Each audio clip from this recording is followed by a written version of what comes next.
Salut Isabelle. Bonjour Richard.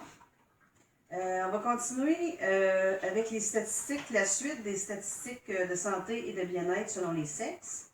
Dans tout le Québec, on parlait tantôt de la dépression majeure, du trouble bipolaire et du trouble de l'humeur. Donc, on continue avec ça.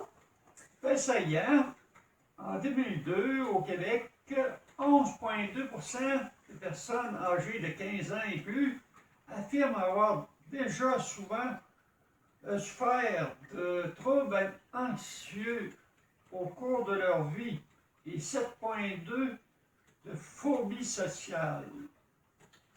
Concernant les femmes, en 2002, 13,2% des femmes âgées de 15 ans et plus affirment avoir déjà souffert d'un trouble anxieux et 7,1% affirment avoir déjà souffert de phobie sociale au cours de leur vie.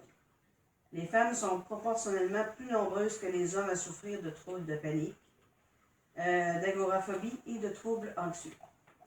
Cet écart est plus important chez les personnes souffrant d'agoraphobie, où la proportion de femmes est 3 fois plus élevée que celle des hommes.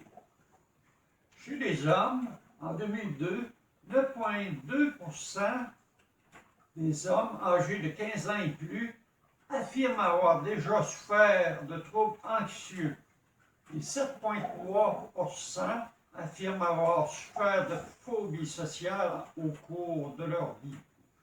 Les hommes, proportionnellement moins nombreux que les femmes à souffrir de troubles paniques, d'agoraphobie et de troubles anxieux.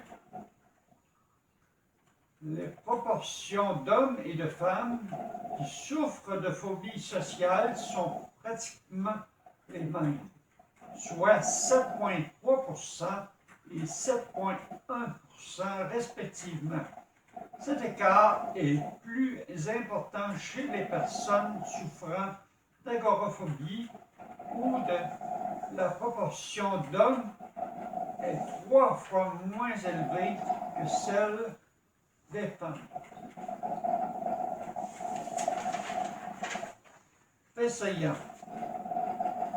En 2002, au Québec, sur une période de 12 mois, 4,2% des personnes âgées de 15 ans et plus affirment avoir déjà souffert de troubles anxieux et 2% de cette population affirme avoir déjà souffert de phobie sociale. Concernant les femmes, en 2002, sur une période de 12 mois, 5,4% des femmes âgées de 15 ans et plus affirment avoir déjà souffert de troubles anxieux et 2,3% de phobie sociale. En général, les femmes sont proportionnellement plus nombreuses que les hommes à affirmer souffrir de troubles de panique, de phobie sociale, d'agoraphobie ou de troubles anxieux.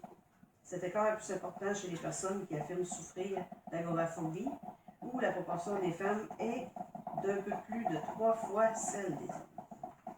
Chez les hommes, en 2002, sur une période de 12 mois, 2,9% des hommes âgés de 15 ans et plus affirment avoir déjà souffert de troubles anxieux et 1,8% de phobie sociale.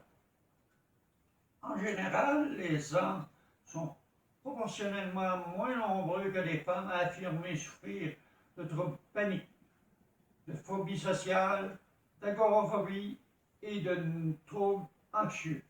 Cet écart est plus important chez les personnes qui affirment souffrir d'agoraphobie où de proportion des hommes est plus de 3 fois moins élevée que celle des femmes. Dernière mise à jour, 19 février 2018, 16h40. Merci à tous.